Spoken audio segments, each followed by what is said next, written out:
ஞானத்தின் ஆழம், அர்த்தமுள்ள ஆன்மீகம்.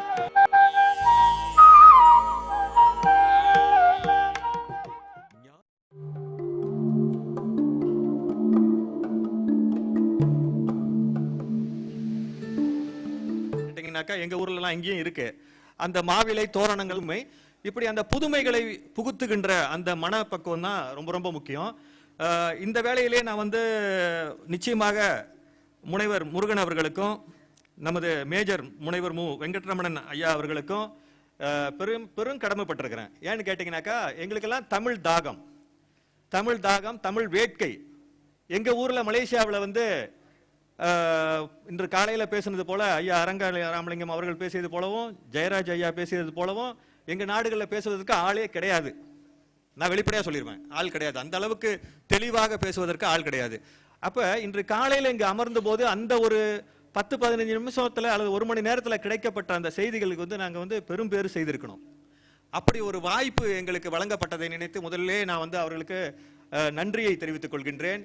அந்த செலவு என்பதை பற்றி கூட கவலைப்படாமல் இவ்வளவு சிறப்பாக இவ்வளவு சிரத்தை எடுத்து நாங்க இறங்கினதுலேருந்து அவங்க எங்களை பார்த்துக்கிற முறையையும் எங்களை தாங்குற முறையும் பார்த்தீங்கன்னாக்கா, நாங்க தான் எப்போதும் இங்கிருந்து வருகின்ற அறிஞர்களை எங்கேயும் விட மாட்டோம்.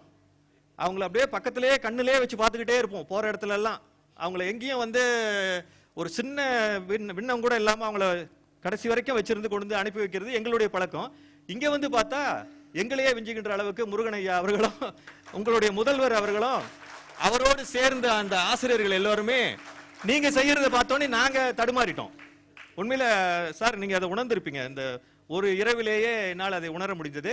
இந்த பண்பு தமிழருக்கே உரிய அந்த விருந்தோம்பல் பண்பு மிகப்பெரிய பண்பு. இதை பாராட்டாமல் நாம் இருக்க முடியாது.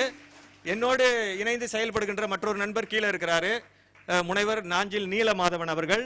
அவர் காஞ்சிபுரத்தில் சங்கரா கலை அறிவியல் கல்லூரி, கலை மற்றும் அறிவியல் கல்லூரியில தமிழ் துறையில தலைவராக பணியாற்றிட்டு இருக்காங்க. அவர்களோடு இணைந்து நான் ஒரு 3-4 மாநாடுகள் அங்க காஞ்சிபுரத்துல எங்க பல்கலைக்கழகமும் இணைந்து நடத்துறதாக அங்க நாங்க நடத்தி இருக்கிறோம். சரி, எனக்கு கொடுத்த பணி ரொம்ப எளிமையான பணி. நீங்க இதை பத்திலாம் ரொம்ப பேச வேணாங்க, ஒரு சில வார்த்தைகளை சொல்லுங்க வந்திருக்கிற மாணவர்களுக்கு அப்படின்ற மாதிரி சொன்னாங்க. சரி, இருந்தாலும் சொல்ல வேண்டியதை நான் சொல்லிட்டேன். இப்ப இந்த மாணவர் செல்வங்களை பார்க்கும் பொழுது எனக்கு என்ன தெரிகிறது என்று சொன்னால், இவர்களிடையே தற்பொழுது ஒரு உயர் எண்ணத்தை உண்டாக்காத சூழலை ஆசிரியர்கள் பலரே செய்து கொண்டிருக்கிறார்களோ என்று எனக்கு ஒரு எண்ணம் தோன்றுகிறது. பேசும் பொழுதே மாணவர்கள் இன்னைக்கு அவங்க காதல் சரியில்லை, அவங்க செயல் சரியில்லை, அவங்க இது சரியில்லை அது சரியில்லை, நாங்க தான் சரியா இருந்தோன்றது போல ஒரு போக்கான பேச்சை பேசி பேசி பேசி அவங்களுக்கு எரிச்சலை உண்டாக்கி, நீ என்ன வேணா பேசிக்கப்பா, நாங்க என் வேலையை பார்க்கறேன், பின்னால இருக்கிறோம் அவன் வேலையை பார்த்துக்கிட்டு இருக்கான், நீ பாட்டு ஏதாவது பண்ணு, எங்களை கூட்டோட அடைச்சி வச்ச மாதிரி வேணா கொஞ்ச நேரம் உட்கார்ந்து இருக்கிற ஒழிய நீ சொல்றது கேட்கறதுக்கு நாங்க வரலன்றது போல இளைஞர்களுடைய மனப்பக்குவத்தை மாற்றுகின்ற மிகப்பெரிய தப்பை நாம் செய்து கொண்டிருக்கிறோம் என்று நான் உங்களிடத்தில் பதிவு செய்ய விரும்புகிறேன். தயவு செய்து அவர்களை நீங்கள் அப்படி எண்ண கூடாது. உங்க கால சூழல் வேறு, அவர்களுடைய கால சூழல் வேறு. இத்தனை சூழல்களுக்கு இடையிலும் கூட அவர்கள் அமைதியாக எங்கே உட்கார்ந்து சொற்பொழிகளை கேட்கிறார்கள் என்று சொன்னால் அவர்களை முதலில் நான் வணங்கி வாழ்த்துகின்றேன். தமிழினுடைய சிறப்பையும் தமிழினுடைய மேன்மையும் தெரிந்து கொண்டால் அவர்கள் மேலும் மேலும் அந்த விஷயங்களை தெரிந்து கொள்வதற்கு அறிந்து கொள்வதற்கு ஆர்வப்படுவார்கள் என்பது என்னுடைய கருத்தாக இருக்கிறது. உலகத்திலேயே உங்களுக்கு சொல்கிறேன், உங்களை மட்டும் பார்த்து சொல்கிறேன், பேராசிரியர்களுக்கு சொல்ல வேண்டியதில்லை, அவர்கள் எனக்கு சொல்ல வேண்டியதுதான் இருக்கிறது. அவர்கள் தான் பேராசிரியர்கள், பெரிய விஷயங்கள் தெரிஞ்சவர்கள். உலகத்திலேயே கடவுளை பற்றி சிந்தித்த பொழுது கூட தமிழனை போல மாறுபட்டு சிந்தித்த ஒரு இனம் உலகத்திலேயே கிடையாது என்று என்னால் அடித்து கூற முடியும். ஏன், என்ன காரணம்? சும்மா வந்தோம் சத்தம் போட்டு பேசிட்டு போயிருவோம், 4 பேர் முன்னுக்கு கை தட்டுவாங்க அப்படின்றதுக்காக இல்ல. நான் உண்மையை சத்தியத்தையும் பேசிக்கிட்டு இருக்கிறேன். உலகம் முழுவதும் எல்லா மதங்களையும் நீங்க எடுத்து பாத்தீங்கன்னா, எல்லா நம்பிக்கைகளையும் பார்த்தனா என்ன சொல்றேன்னா, இந்த உலகத்தை இறைவன் படைத்தான், இந்த உயிர்களை இறைவன் படைத்தான். ஏன்னா இறை அச்சம், இறைவன் சொன்னோடனே அதுக்கு மேல ஒண்ணு இல்ல, இதுதான் எல்லாத்தையும் படைச்சிச்சு அப்படின்னு சொல்லிக்கிட்டு இருக்கிறவங்க மத்தியில தமிழன் மட்டும் தைரியமாக எழுந்து நின்று இந்த உலகத்தையும் உயிர்களையும் இறைவன் படைக்கவில்லை, இறைவனை போலவே உயிர்களும் அந்த பொருட்களும் பதி பசு பாசம் என பகர் 3 திருமந்திரம். பதினை போல் பசு பாசம் அனாதி. அனாதின்னு சொன்னா என்ன அர்த்தம்? படைக்கப்படாதது, என்றும் உள்ளது அப்படின்னு பொருள். இப்படி ஒரு கருத்தை உலகத்தில் வேறு ஏதாவது சமயங்கள் சொல்லி இருந்தால் தயவு செய்து கை தூக்குங்கள். இப்பொழுதே வாயை அப்படியே பொத்திக் கொண்டு போய் உட்கார்ந்து விடுகிறேன். இப்படி இறை சிந்தனைக்கு போகும் பொழுது கூட, இறைவனை பற்றி சிந்திக்கும் போது கூட தங்களுடைய அறிவை, பகுத்தறிவை, நான் சொல்ற பகுத்தறிவு வேற, பகுத்தறிவுனா இது இருக்கு இது இல்லைன்றத ஒன்னோடு ஒண்ணு ஒப்பிட்டு பார்த்து இதனால இந்த காரணத்தினால இது இருக்கு அப்படின்னு சொல்றது, எதுவுமே இல்லைன்னு சொல்றது பகுத்தறிவு இல்ல. அதுக்கு பேரு பகுத்தறிவு இல்ல. ஆனா அப்படிதான் இப்ப சொல்லிட்டு இருக்காங்க பல பேரு. அப்ப அந்த ஒரு உணர்வு, அந்த ஒரு சிந்தனை, இறைவனை பற்றி பேசிக் கொண்டிருக்கும் பொழுது கூட இறைவன் அனைத்திற்கும் மேலானவன், அனைத்து பூர்ணத்துவமும் உடையவன், அவன் என்குணத்தான் என்று சொல்லுகின்ற அத்தனை விஷயங்கள் வந்த போதும் கூட தன்னுடைய புத்தியிலிருந்து அவன் விலகிச் செல்லாமல் இறைவன் உயிர்களை படைப்பதற்கு காரணமே இல்லை என்று சொன்னான். இப்பயே பார்ப்போமே, மற்றவர்கள் சொல்கின்ற கொள்கையை எடுத்துக்கோமே. இறைவன் படைத்திருக்கிறான் என்று சொன்னால் என்ன காரணத்தால் படைத்தான்? இறைவனுக்கு என்ன குறை? ஏன் இறைவன் இவர்களை படைக்க வேண்டும்? நல்லா பாருங்க, இறைவனே உயிரை படைப்பாராம், இறைவனே அவர்களுக்கு துன்பத்தை சேர்ப்பாராம், அவர்களுக்கு துன்பம் வரும்போது நீ என்னை வணங்கினால் நான் உன்னை காப்பாத்துகிறேன் என்று சொன்னால் இது எந்த மாதிரி ஒரு இறைவன்? தமிழன் சிந்திச்சிருக்கான், எவ்வளவு ஆழமா சிந்திச்சிருக்காங்க பாருங்க. இது சாதாரண விஷயமே கிடையாது. 12 திருமுறைகள் எல்லாத்தையும் எடுத்துக்கிட்டீங்கனாலும் கூட இந்த செய்தி எல்லா இடத்திலையும் பரவி வருவதை நீங்கள் பார்க்க முடியும்.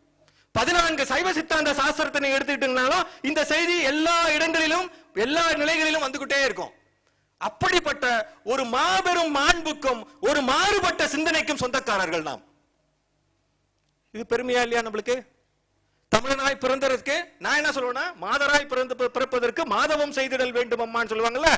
நான் என்ன சொல்றேன், தமிழனாய் பிறப்பதற்கு மாதவம் செய்திடல் வேண்டும் அம்மா.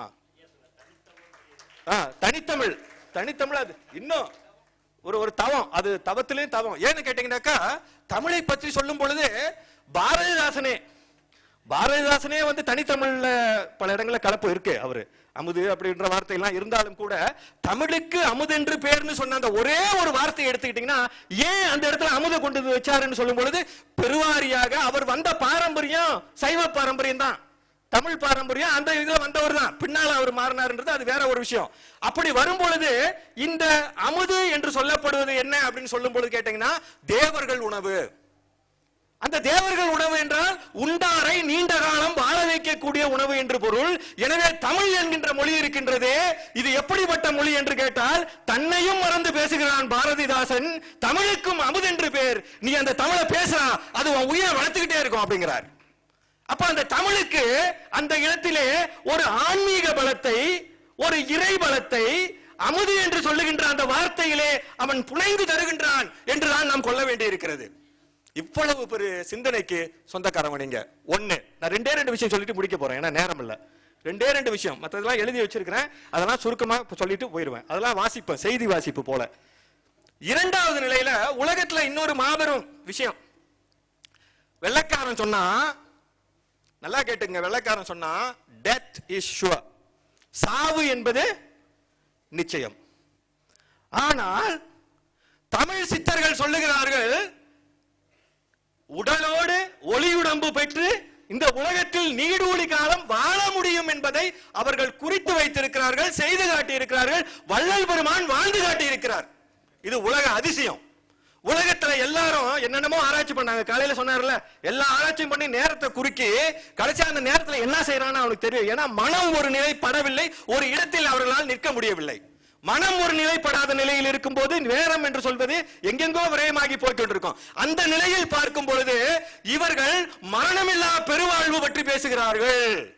உடனே நம்மளால கேட்டோன்னே, இதெல்லாம் பேசுவாங்க சார், இதெல்லாம் சாத்தியப்படுமா? முதல்ல முயற்சி பண்ணி பார்த்தியா? இடைப்பட்ட காலத்துல வெள்ளையர்கள் ஆட்சிக்கு பிறகு முகலாயர்கள் ஆட்சி, அப்புறம் வெள்ளையர்கள் ஆட்சி, இப்படி வரும் பொழுது தமிழர்களுக்கு இயற்கையாக இருந்த அந்த அத்தனை உண்மையான சத்தியமான செய்திகளும் புதைகுழிக்குள் போய்விட்டது. அது மேலில்லாமல் தடுத்துக் கொண்டிருந்த ஒரு கூட்டமும் இருந்தது. ஏன்னா அவன் பொழப்பு போயிரும். இதை நீங்க கவனமா பார்க்கணும். ஏன்னாக்கா சமயத்தை வைத்து பணம் செய்து கொண்டிருப்பவனுக்கு சித்தர் நெறியை சொல்லிக் கொடுத்தால், சிவன் எங்கே இருக்கிறான் என்று சொன்னால் சிவனும் வேறில்லைன்னு சொல்லுகின்ற அளவுக்கு போயிட்டாங்கன்னா, உள்ளுக்கு தடுப்பான்டாக்கா வெளியில வேலை இல்லைனாக்கா அவனுக்கு வருமானம் வராது. அப்படி ஒரு கூட்டம் இருக்கானே, அவன் பிழைக்கணுமே, அவன் சாப்பிடணுமே. அதனால இந்த பாடல்களை, சித்தர் நூல்களை, எவ்வளவோ நூல்களை வந்து மறைத்தே வைத்தார்கள் என்று உங்களுக்கு சொல்ல வேண்டும். சுப்பிரமணியர் ஞானம் என்று ஒரு நூல் உண்டு. பேருக்கு தெரியும்? சத்தகாண்டம் 3000 ஒரு நூல் உண்டு, சித்தர் நூல். எத்தனை பேருக்கு தெரியும்? இங்க இருக்கிற தமிழ் மாணவர்களுக்கே தெரியாது, மன்னிக்கணும் ஒரு சில தமிழ் ஆசிரியர்களுக்கு கூட இது தெரியாது. இந்த சுப்பிரமணியர் ஞானம் 500, சத்தகாண்டம் 3000, 7000 இப்படி நிறைய சித்தர் நூல்கள், படைக்கப்பட்ட நூல்கள், தெளிவான நூல்கள், இதையெல்லாம் தமிழ் இலக்கிய வரலாற்றிலேயே வராமல் செய்திருக்கிறார்கள். இதுதான் மிகப்பெரிய வித்தை, தமிழனுக்கு ஏற்பட்ட மிகப்பெரிய கேடு.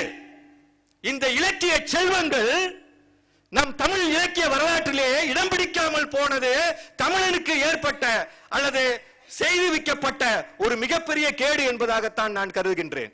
ஏன்னா அந்த இலக்கியங்கள்ல தான் மரணமில்லா பெருவாழ்வு குறித்த எவ்வளவோ செய்திகள், அதில் இருக்கின்ற எவ்வளவோ விஷயங்கள் சொல்லப்பட்டது. இன்னைக்கு எதை பார்த்தாலும் நீங்க வேணா அறிவியல் பூர்வமா எங்களுக்கு ஆதாரபூர்வமா காட்டுங்க, நாங்க ஒத்துக்கிறோம். ஆதாரபூர்வமா காட்டுங்க.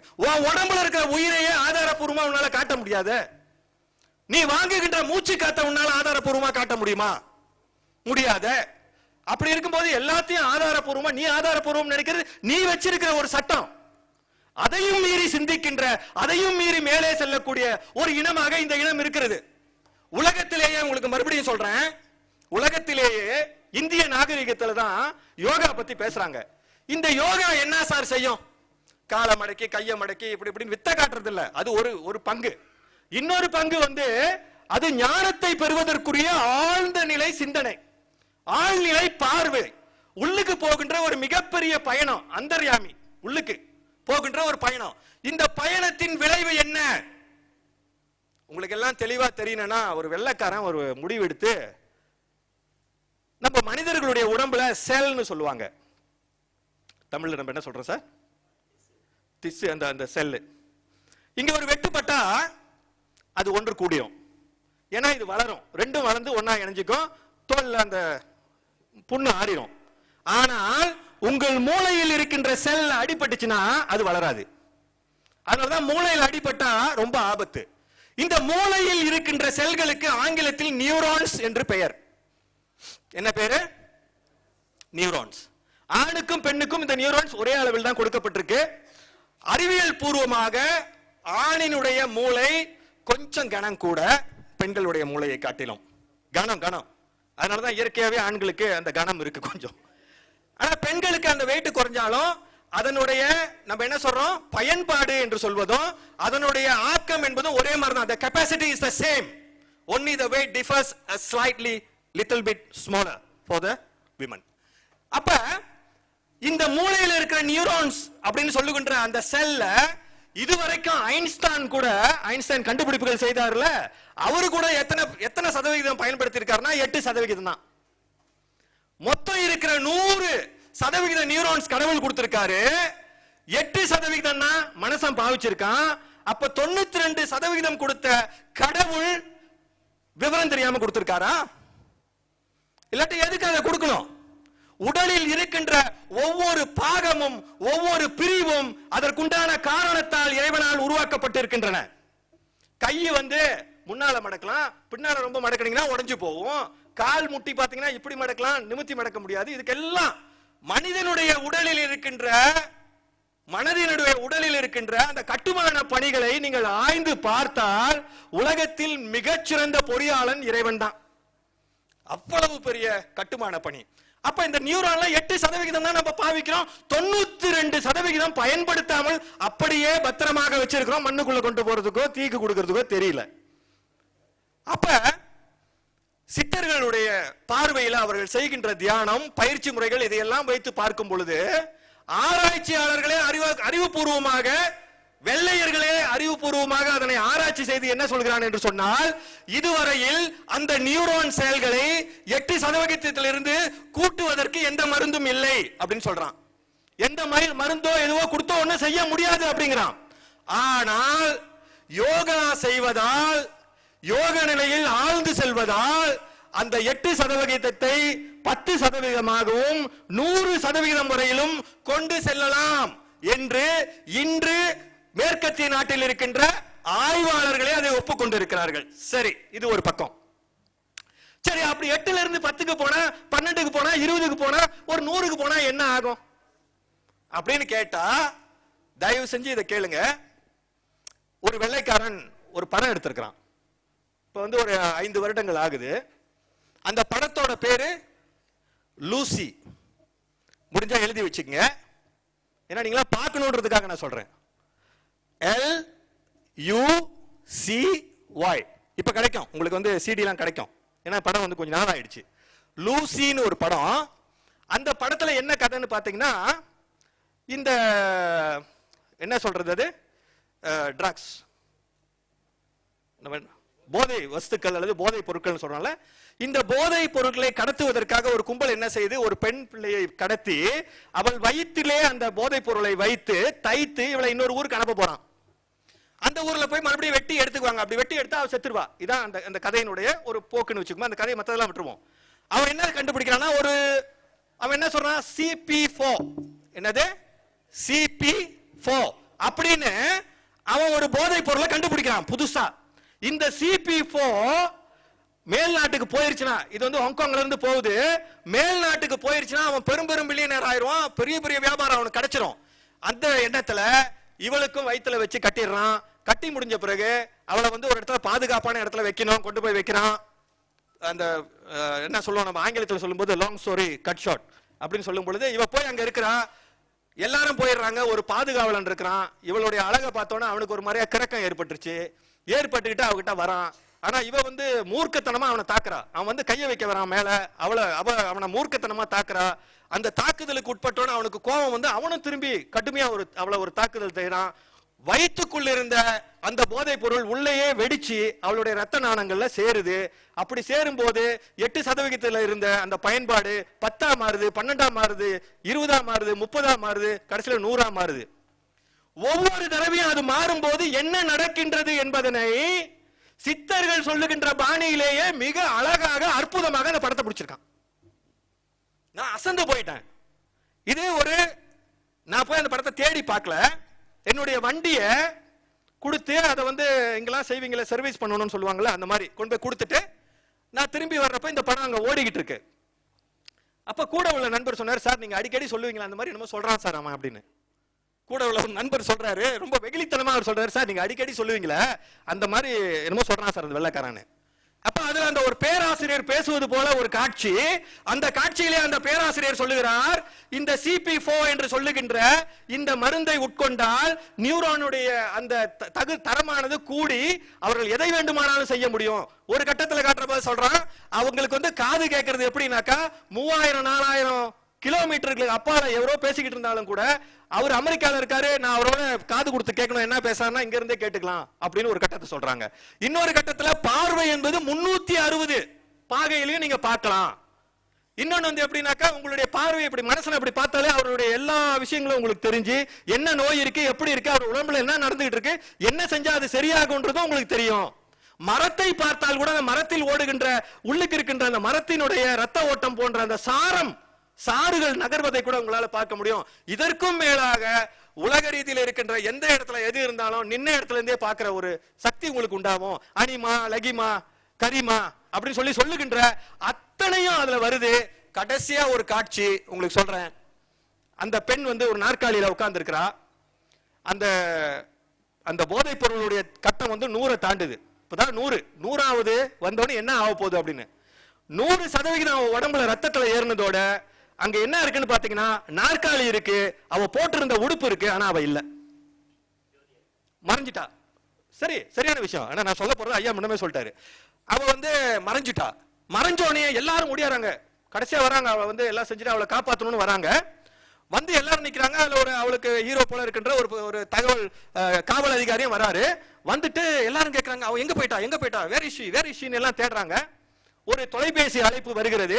அந்த தொலைபேசியை எடுத்து அவர் பார்க்கிறாள். பார்த்தோன்னே அதுல லூசின்னு பேர் வருது. அவங்க தான் அழைக்கிறாங்க. உடனே கேட்கறாங்க, what happen, where are you, எங்க போனா, என்னாச்சு உனக்கு அப்படின்னு கேட்கறாங்க. அதுக்கு அவங்க ஒரே ஒரு பதில் சொல்றாங்க. படம் முடியுது.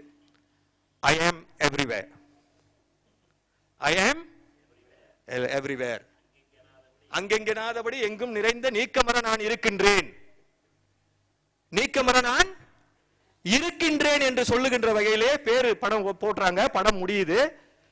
தமிழர்கள் இதை சிந்தித்து பார்ப்பதற்கு நாம் என்னென்னமோ கேள்விகளை கேட்டுக்கிட்டு இப்படிலாம் இருக்குமா அப்படி அப்படின்னா சோம்பேறித்தனத்தில் இருக்கும் பொழுது அதை ஒரு திரைப்படமாக எடுத்து இப்படி ஒரு சூழல் வருமாயின், நியூரோன்ஸ்ல இப்படி ஒரு மாற்றம் ஏற்படுமாயின், நிச்சயமாக மனிதர்களுக்கு இத்தனை ஆற்றல்களும் கிடைக்கக்கூடிய வாய்ப்பு இருக்கிறது என்று இந்த நூற்றாண்டிலே இவ்வளவு அழகாக படம் பிடித்து காட்டிய பிறகும் கூட தமிழனுக்கு புத்தி வரவில்லை என்று சொன்னால் உங்களை யார் காப்பாற்ற முடியும்?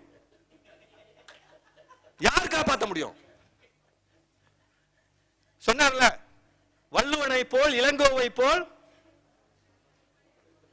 பூமிதனில் யாங்கனும் கண்டதில்லை, வெறும் புகழ்ச்சி இல்லை உண்மைன்னு சொன்னான். ஏன்? காலையில் நல்ல அருமையான பதில் சொன்னாங்க. இதெல்லாம் கொட்டி கிடக்க, அதனால உங்களுக்கு அருமை தெரியல. நீங்க ஆங்கிலத்துல படிச்சுட்டு ஆங்கிலத்தில் இருக்கிற தத்துவங்கள், ஆங்கிலத்தினுடைய அதிமேதாவித்தனம் எல்லாத்தையும் உள்ளுக்கு வாங்கிட்டு நீங்க உலக ரீதியில நின்று கருத்து சொன்னீங்கன்னா எந்த வெள்ளைக்காரங்கிட்டே அது எடுபடாது, வெளிநாட்டுக்காரங்கிட்டே எடுபடாது. ஏன்னா அது அவனுக்கு தெரிஞ்ச விஷயம்.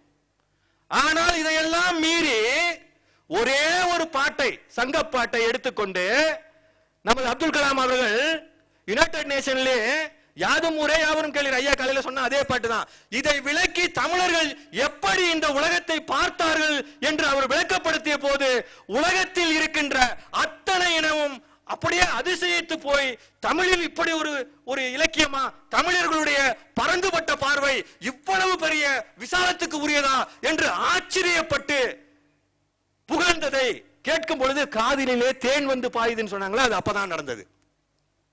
ஏன் நம்மளுக்கு அந்த எண்ணம் வரல? அதையும் கூட என்ன ஆகும்னு கேட்டீங்கன்னாக்கா, இந்த மறுப்பாளன் இருக்கான அவன் எடுத்துக்குவான். யாதும் ஊரே யாவரும் கேளீர் மூணாவது வரையே சொல்ல மாட்டான், அது கீழே உள்ள வரையே சொல்லவே மாட்டான். ஏன்னு கேட்டீங்களாக்கா, தீதும் நன்றும் பிறர் தரவாரான்னு வந்துச்சுன்னா வினை கொள்கை வந்துடும். வினை கொள்கை அவனுக்கு ஒத்துக்க மாட்டான், கடவுளே ஒத்துக்க மாட்டான், வினை கொள்கையை ஒத்துக்க மாட்டான். அவன் எப்படி தீதும் நன்றும் பிறர் தரவாரான்னு சொல்லுவான்? அதை முடிவான். இது ஒரு பக்கமா ஒரு இருட்டடிப்பா. இருட்டடிப்புன்னு எத்தனை பேருக்கு தெரியும்? நம்ம தான் நம்மளே படிக்கிறது இல்லையே, தமிழனே தமிழை படிக்கிறது இல்லையே. நீங்க பாருங்க, நான் இதை ஒரு வேடிக்கையாக சொல்லவில்லை, என்னுடைய பார்த்ததை நான் சொல்லுகின்றேன். அவன் தமிழனாக இருந்த வரையில், தன் மதத்தில் இருந்த வரையில் கோயில் பக்கம் போக மாட்டான். உங்களுக்கு எல்லாருக்கும் தெரியும். இன்னொரு மதத்துக்கு தாவன பிறகு பாத்தீங்கன்னா ஒவ்வொரு வாரமும் அந்த குறிப்பிட்ட நாள்ல தான மணி அடிச்ச மாதிரி அவர் கரெக்டா போய் நிப்பாரு, கையில புக்கோட இருப்பாரு. அப்படியே அப்படி ஒரு ஒழுக்கம், அப்படி ஒரு இது எல்லாத்தையும் வச்சுக்கிட்டு அவர் அப்படி இருப்பாரு. டேய், நீ தமிழனா இருக்கும்போது, ஒரு இந்துவா இருக்கும்போது, அல்லது வைணவனா இருக்கும்போது, சைவனா இருக்கும்போது இதையே செஞ்சிருந்தா இதை விட 10 படி மேல போயிருப்படா முட்டாள். மன்னிக்கணும். ஏன்னா இருக்கிற அருமை தெரியல, அவன் அங்க போயிட்டான். ஆனா இருக்கிறத உணர்ந்து கொள்ளல. உணர்ந்து கொண்டு இருந்தா நம்மளை மீறிய செல்லக்கூடிய, அதான் நான் சொல்றேன், டெத் இஸ் ஷுவர், சாவு என்பது உண்மை என்று சொன்னதை கூட மரணமில்லா பெருவாழ்வு என்று காட்டிய தமிழனுடைய சிந்தனையை ஒத்த சிந்தனை உலகத்தில் எவரிடமும் கிடையாது. இதை நான் தமிழன் என்பதால் சொல்லவில்லை, தமிழன் என்பதால் சொல்லவில்லை. நீங்கள் உணர்ந்து கொள்ள வேண்டும். ஏதோ உணர்ச்சி வசப்பட்டு பேசுகிறான், எந்த உணர்ச்சி வசமும் கிடையாது, எந்த உணர்ச்சி வசமும் கிடையாது. உண்மை என்பது கொஞ்சம் சுடத்தான் செய்யும், உண்மை என்பது சுடத்தான் செய்யும். அப்ப நம்மளுடைய அந்த சொத்துக்களை நாமே பார்க்காமல் இருக்கிறோமே. சரிங்க, இன்னொரு வெள்ளைக்காரர்கள் பொதுவாக சொன்னாங்க, poem is the pinnacle of a language. அப்படின்னா என்ன அர்த்தம்? Poem is a pinnacle of the language. அந்த கவிதை என்பது ஒரு மொழியின் உச்சம் அப்படின்றான் வெள்ளைக்காரன். ஏன்? அவங்களாம் அந்த 15-16ஆம் நூற்றாண்டில் தான் அந்த உச்சத்துக்கு போனாங்க. அப்ப கவிதை என்பது மொழியின் உச்சம். தமிழன் இந்த உச்சத்தை எப்ப அடைஞ்சான்? எப்ப அடைஞ்சான் தமிழன்? உங்க தாத்தா, உங்களோட பாட்டம் பூட்டன், உங்க ரத்தமும் என் ரத்தமும் ஒண்ணுதான். சாதி 1000 சொல்லிக்கங்க, உங்களை யாரையும் திருத்த முடியாது. நான் அதுக்குன்னு வரல, எனக்கு அந்த கவலையும் கிடையாது. என்னை பொறுத்தவரை நீங்க என்ன, என்னுடைய சகோதரர்கள், என் மொழி பேசுபவர்கள், எனக்கும் உங்களுக்கும் உறவு. இது என்னுடைய பாட்டன் ஊர், என்னுடைய பாரம்பரியம் பிறந்த ஊர். முழுக்க முழுக்க என்னுடைய அப்பா அம்மா எல்லாருமே மலேசியாவில் பிறந்தவங்க, நானும் மலேசியாவில் பிறந்தவன் தான். தமிழை கேட்பதற்காக நான் ஆரம்பத்துல முதல்ல பல்கலைக்கழக படிப்பை முடிச்ச பிறகு 3 மாதம் ஒரு சாப்பாட்டு கடையில வேலை செஞ்சேன். இலை எடுக்கிறது, பரிமாறுறது, இந்த வேலை. புது பழக்கம்ன்றதுனால நீ அதை செய்யாதன்னு இப்ப அந்த பிளேட் எல்லாம் கழட்டி வையின்ட்டான். கழுவி வையே, அடிக்கடிக்கு வையே அப்படின்னு. சரின்னு செஞ்சேன். 3 மாதம் வேலை செய்து கிடைத்த சம்பளத்தை எடுத்துக்கொண்டு முதல் காரியமாக நான் என்ன செய்தேன் என்று சொன்னால், தமிழகத்துக்கு ஒரு விமான சீட்டை வாங்கி கொண்டு வந்து இறங்கிவிட்டேன். என்ன ஏது எதுவுமே தெரியாது. எனக்கு என்ன உதவி செஞ்சிச்சு? கோயிலா போவேன், வெறும் ஒரு சின்ன பைய. வெளியில எங்கேயாவது ஒரு இடம் இருந்தா அந்த பஸ் ஸ்டாப்போ ஏதோ இருந்தாலும் அந்த பேருந்து நிலையம் ஏதோ இருந்தாலும் அங்கேயே உட்காந்து அப்படியே தூங்கிடுவான் ராத்திரில. பகலில் எங்கெங்கெல்லாம் சொற்பொழிவு நடக்குதுன்னு கேட்டுக்கிட்டு ஓடி ஓடி போய் அங்க உட்காந்து தமிழை பருகுகின்ற அந்த ஆனந்தத்தை 3 மாதங்கள் நான் பெற்றேன். ஏன்னு கேட்டீங்கன்னாக்கா எங்க ஊர்ல இதெல்லாம் கிடைக்காது. போய் உட்கார்ந்தா தேவாரத்தை பாடுறாங்க, திருவாசகத்தை பத்தி பேசுறாங்க, தமிழ் பேச்சு, அது இது எங்க பார்த்தாலும் இங்க என்னைக்கு பார்த்தாலும் ஒரே ஒரு மாசம் சிரத்தை எடுத்து நீங்க இந்த பேச்சுகள் எல்லாம் கேட்க ஆரம்பிச்சீங்கன்னா அடுத்த மாசம் நீங்க பெரிய பேச்சாளரா மாறிடலாம். பேச்சாளரா மாறது ஒரு பக்கம் இருக்கட்டும், அதை உள்வாங்கிக் கொள்ளுகின்ற ஒரு செய்தியையாவது வாழ்க்கையிலே நாம் சரிபடுத்திக் கொள்வோம் என்று சொன்னால் எவ்வளவு பெரிய ஒரு ஒழுக்கம், எவ்வளவு பெரிய ஒரு மேன்மை. திருவள்ளுவன் சொல்லுகின்ற அறத்தை விட உயர்ந்தது ஒரு மேன்மை இருக்கிறதா என்ற கேள்வியை நான் கேட்கின்றேன். ஆனா மட்டும் இல்ல, ஒரு சங்க பாடல் நான் சொல்லிக்கிட்டு தான் சார் கிட்ட கூட, இந்த சங்க பாடல்ல வந்து ஒருவன் பொருள் வயிறு பிரிகிறான், தலைவியை பிரிந்து விட்டு பொருள் எல்லாம் சேர்த்துக்கிட்டு குறிப்பிட்ட காலத்துல திரும்பி வந்துகிட்டு இருக்கிறான். அவனுடைய ஏறி வந்த அந்த தேர் ஏறி உட்கார்ந்தான், தன்னுடைய தலைவியை நினைக்கின்றான், கிளத்தியை நினைக்கின்றான், கிழவன் கிளத்தி தானே, அவளை நினைக்கின்றான். நினைச்சு அவன் மனசுல ஒரே ஆனந்தம், அவளை பார்க்கணும், இந்த செல்வங்களை எல்லாம் கொண்டு போய் சேர்க்கணும், இப்படி பல கற்பனைகள் அவளோடு கூட வேண்டும், இப்படி எல்லாம் நினைச்சுக்கிட்டு அவன் ஏறி உட்கார்றான். இந்த வண்டிக்காரன் என்ன செய்யறான், தேர்ப்பாகன்னு சொல்றவன் போற வேகம் அப்படிப்பட்ட வேகம், இவன் நினைச்சதை விட அவ்வளவு சீக்கிரமா போய் சேர்ந்துட்டான். சேர்ந்தோடனே இவன் கீழே இறங்கி அன்பால் என்ன செய்யறான், அவன்கிட்ட போய் அவனை கட்டி அணைச்சு உன் குதிரைகள் எல்லாம் பறந்தா வந்தனன்னு கேட்கிறான். இப்படி பண்ணிருக்கே, இவ்வளவு அன்பு பண்ணிருக்கே அப்படின்னு சொல்லிட்டு அவனை கட்டி தழுவி அவனை வீட்டுக்குள்ள கூட்டு போறான். நல்லா கேட்கணுங்க, வீட்டுக்குள்ள கூட்டு போறான். கூட்டிட்டு போனோம்னா அவனுடைய மனைவி என்ன செய்யறா, மணியாச்சின்னு நினைக்கிறேன், அது சார் இப்படி பார்த்தாரு. சரி முடிச்சிருவோம், இந்த ஒரு உதாரணத்தோட முடிச்சிருவோம். அவன் உள்ள கூட்டிட்டு போறான். உள்ளுக்கு கூட்டிட்டு போனோடனே மனைவி என்ன செய்யறா, அவ்வளவு அன்போடு அவனை வரவேற்று அவனுக்கும் உணவளித்து அந்த விருந்து படைக்கின்றான். அந்த பாடல் முடிஞ்சிருது. நம்மளும் தான் இன்னைக்கு இருக்கோம், ஒருவரை கூப்பிடுவோம், ஒரு வண்டி எடுத்துட்டு வாங்க, நாங்களாம் வந்து திருப்பதிக்கு போகணும், இல்லைன்னா உறவுக்காரர்கள் வீட்டுக்கு போகணும்னு. அந்த வண்டியை ஓட்டிக்கிட்டு வர்ற தம்பிய ஒரு மனிதனாக எத்தனை பேர் மதிச்சிருக்கீங்கன்னு, அவனை கூப்பிட்டு ஒரு டீ சாப்பிடுப்பான்னு சொல்லி ஒரு தேநீர் கொடுத்தவங்க எத்தனை பேர் இருக்கீங்க அப்படின்னு சிந்திச்சு பாருங்க. பேசுறதுலயும் எனக்கு இது தெரியும் அது தெரியும்னு சொல்றதுலயும் எந்த பிரயோஜனமும் கிடையாது. ஒரு விஷயமாக இருந்தாலும் அதை உள்வாங்கி கொண்டு உணர்வில் கொண்டு வந்து வாழ்க்கையில் செயல்படுத்த வேண்டும் என்று பணிவுடன் நான் கேட்டுக்கொண்டு, இப்பொழுது மாநாடு சம்பந்தமான ஒரு சில சிறிய விஷயங்களை சொல்லிவிட்டு அமர்ந்து விடலாம் என்று நான் கருதுகின்றேன். நிறைய பேர் கட்டுரை எழுதுறவங்களை பார்த்தீங்கன்னாக்கா எந்த ஒரு ஆதார குறிப்புகளும் இல்லாமல் எழுதுறாங்க. இந்த பழக்கத்தை தவிர்க்க வேண்டும். முதல் முயற்சியா இருந்துச்சுனாக்கா ரொம்ப சந்தோஷம். அடுத்தடுத்த முயற்சிகள்ல கட்டுரைகள்ல நிச்சயமாக குறிப்பு, ஆதார குறிப்புகள், மேற்கோள் நூல்கள், இதைவற்றையெல்லாம் அதுல தொட்டு பேசிதான் நம்ம செய்யணும். இது வந்து நம்ம குடும்பத்துக்குள்ளார பேசுற விஷயம், இது குறையில்ல. நம்ம குடும்பத்துல இன்னும் மேன்மையை உண்டாக்கி கொள்வதற்குரிய விஷயங்கள் அது ஒண்ணு. இன்னொன்னு என்ன இருக்கு, என்னன்னு பாத்தீங்கன்னா, நான் என்னத்துக்கு எழுதுறேன்னா, எங்களுக்கு இதுதான் தேவை, இதுக்கு மேல நாங்க யோசிக்க மாட்டோம், உலகளாவிய சிந்தனைகள்லாம் எங்களுக்கு வேணாம். நீங்க என்னமோ ஐஎஸ்ஐன்னு சொல்றீங்க, ஸ்கோப்பஸ்ன்னு சொல்றீங்க, அதெல்லாம் எனக்கு என்னத்துக்கு சார், எனக்கு பதவிக்கு இது உதவி செய்யுமா அப்படின்னு ஒரு சிறிய வட்டத்துக்குள்ள இருக்கீங்க. தயவு செஞ்சு உணர்ந்து கொள்ளுங்க, தமிழால் வாழுகின்ற நீங்கள் இந்த தமிழ் அன்னைக்கு ஏதாவது செய்ய வேண்டும் என்று சொன்னால் அவளை உலக அரங்கிலே வைத்து அலங்கரித்து நாம் பார்த்தால் அதுவே அவளுக்கு செய்கின்ற மிகப்பெரிய பணியாக இருக்கும் என்று நான் பணிவுடன் கேட்டுக்கொள்கின்றேன். இதனால் எழுதும் பொழுது கூட ஒரு புதிய செய்தியை, ஒரு வரியிலாவது ஒரு புதிய விஷயத்தை வைக்க வேண்டும் என்று கங்கணம் கட்டிக் கொள்ளுங்கள். அதையே வைராக்கியமாக வைத்துக் கொள்ளுங்கள். கட்டாயமாக உங்களால் முடியும், முடியாது என்பதற்கு இடமே இல்லை. அப்புறம் பெருவாரியாக நம்ம தமிழர்கள் பேசும் பொழுது இந்த நாட்டில் தங்களுடைய மனைவிமார்களை எப்பொழுதுமே தாழ்த்தி பேசுவதை ஒரு இப்ப புது பாரம்பரியமோ என்னன்னு எனக்கும் தெரியல. அந்த பெண்களை என்னமோ அவருடைய மனைவிமார்கள் என்னமோ ஒரு பேய் போலவும், இவர்கள் அவர்களுக்காக பயந்து கொண்டு வீட்டுக்கு போறதுக்கே பயப்படுறது போலவும் ஒரு போக்குல அவங்க பேசிக்கிட்டு இருக்காங்க. மலேசியாவில் ஒரு பெரிய நிகழ்ச்சி, அந்த நிகழ்ச்சியில தமிழ்நாட்டை சேர்ந்த ஒருவர் வந்து பேசிக்கொண்டு இருக்கிறார். இவர் இன்னொருத்தர் சொல்றாரு, இதெல்லாம் வீட்டம்மாவுக்கு தெரிஞ்சிச்சுன்னா அப்படின்னு சொல்லி இப்படி பேசிக்கிட்டு இருக்காங்க. நான் உடனே அங்கிருந்து எழுந்திருச்சு கை தூக்கி சொன்னேன், இன்னொரு முறை ஒரு தமிழ் பெண்ணை இழிவுபடுத்தி பேசுவதாக இருந்தால் உங்கள் 2 பேரையும் மேடை விட்டு இறக்கிடுவேன் அப்படின்னு சொன்னேன். இன்னொரு முறை இந்த மேடையில ஒரு பெண்ணை இழிவுபடுத்தி நீங்கள் பேசினால், அது உங்க மனைவியை இழிவுபடுத்தி பேசினால், நீங்க 2 பேரும் இந்த மேடையில் இருக்க மாட்டீங்க. நீங்க என்ன நினைக்கிறீங்கன்றது பத்தி எனக்கு கவலையே இல்லை. அந்த இடத்துல வந்து உள்ளுக்கு உறங்கிக்கிட்டு இருந்த ஒரு ரவுடி வெளியே வந்துருவான். ஏன்னு கேட்டீங்கன்னாக்கா, உங்க மனைவி யாருங்க, உங்கள பாதிங்க, அவங்களெல்லாம் நீங்க இல்லைங்க. காதலிச்சு தானே திருமணம் பண்ணீங்க. சங்க இலக்கியத்துல காதலை பாரு, அதை பாரு, மானு வந்துச்சு, தண்ணி குடிச்சிச்சு, புறா வந்துச்சு, இது செஞ்சிச்சு, அது செஞ்சிச்சுன்னு சொல்லிவிட்டு பக்கத்துல வாழ்ந்துகிட்டு இருக்கிற ஒரு ஜீவனை அவளை உயிருக்கு உயிராக நேசிக்க தெரியாத ஒரு மனசனா நீலாம் ஆம்பளையா?